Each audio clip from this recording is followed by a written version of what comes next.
Got it. Am I introing myself or am I just going through it? Whatever. Okay. Hello, all you new incoming freshmen. My name is Ricky Serrano. I am an applied health science major. I'm a sophomore here at Point Loma, and I'm here to help you with your academic advising. So you should have gotten an email from one of your academic advisor with like an advising form, and it'll look somewhat like this. Uh, So on the first page here, you'll have an advising guide, which will show you all of the courses that you need to take.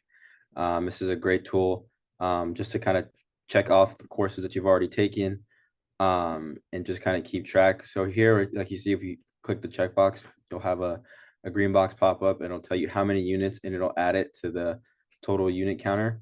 And this is just a good way to keep track of what you've taken and what you need to take.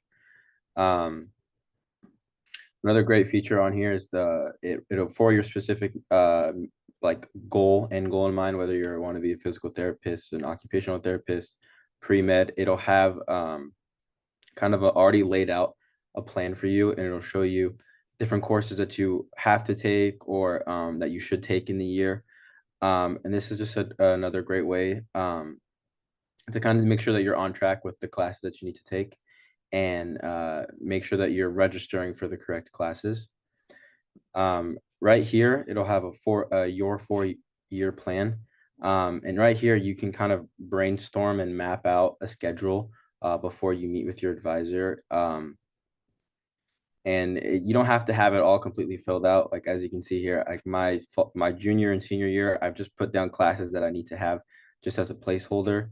You can also do it for additional terms if you're taking summer school or if you want to take quad classes. But this is just a good place to get organized before you have to register.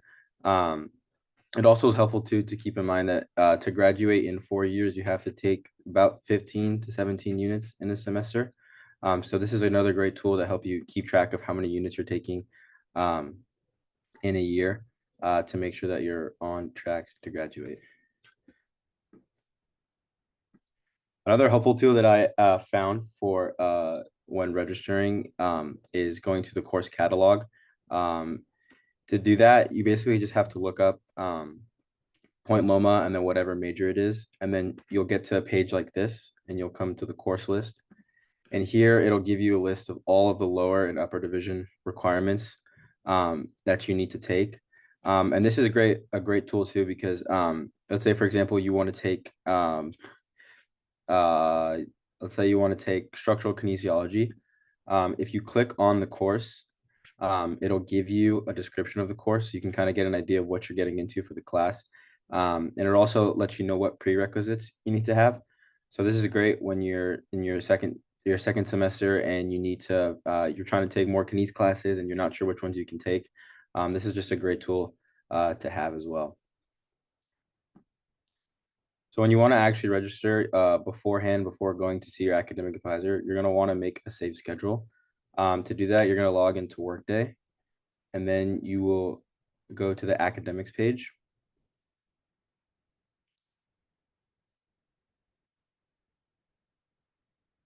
And on this academic page, you will actually have a lot more information that is very crucial, such as your academic advisor. Right here in the bottom left, it'll show you who your academic advisor is.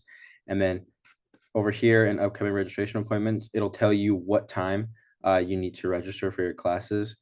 So for example, for this year, I had to register for my classes at 1:30.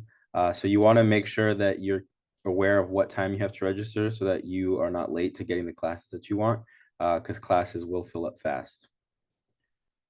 And then to make a safe schedule, you're going to go to find course sections, and it should already have what semester you want to look for. And then from here, you can kind of search up whatever class it is that you want.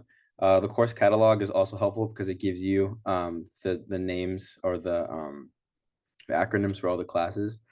And it's important to remember that when you are registering for a science class that has a lab, you have to register for the lab first. So if I want to take human anatomy, I would have to register for the lab first. So to register for a class, you just click on the course name, and then you would add to a save schedule.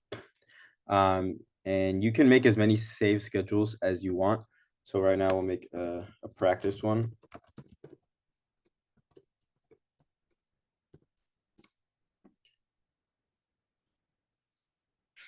So now that you have a practice schedule made, you can choose the time of the class that you want.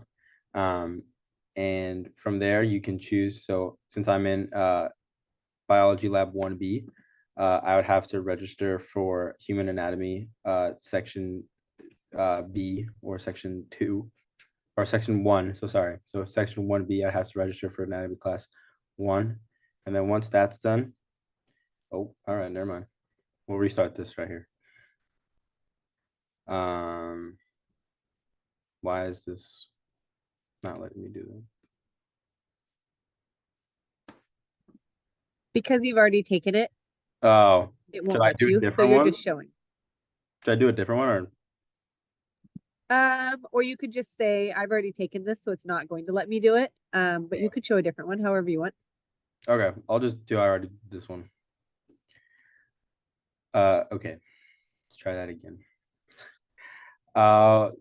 And from here you can choose whatever time if you want to change times, and you can match up. I have already taken anatomy, so it will not let me add it to my save schedule. But all you would have to do is just click the OK button, and then the course will be added. And then from there, you can add whatever classes that you want.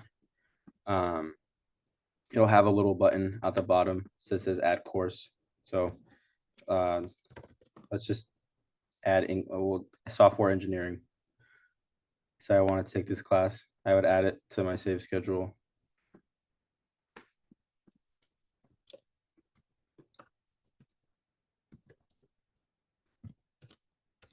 I would add it to the save schedule. Choose a time. And then from there, okay. Well, from there, we'll do the thing. All right, never mind. We're not doing that. Is there anything else that you want me to do, or is that good? Maybe, do you have any saved schedules that you could show us, or are they gone now that you've registered? I should have them. What's this one? Oh, here we go.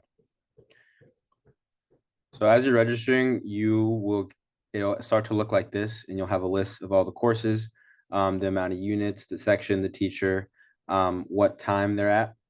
And at the bottom here, as you can see, you have an add course section. So I can click on this and I can add a different course if I want to. There's also an edit button there. So you can also click on that and you can delete courses if you don't want them. And then for your time of registration, it makes it real simple. All you would have to do is just click the start registration button and it'll register you for all the classes that are available. And if there's a class that isn't open or doesn't have a seat, then it won't let you, but you're still able to add courses on. And yeah, that's that. Yeah, I know. I think that was really helpful for them to see the bio. You have to do the class with the other one, which is good, even though you couldn't actually do it yourself. And then to see this, that's really helpful. Is there anything else that you can think of that would be helpful for the first year students to know?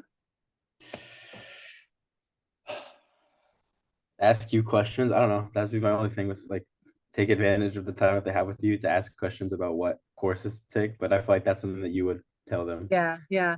And then seeing the error, I can then pause it and say, if you see an error, it might be that you aren't able to take it because you haven't taken enough classes yet, or that you have, a schedule conflict, different things like that. But I think that was a good run through. Sounds good. Yeah. Yeah. Okay, I'm going to hit stop for recording.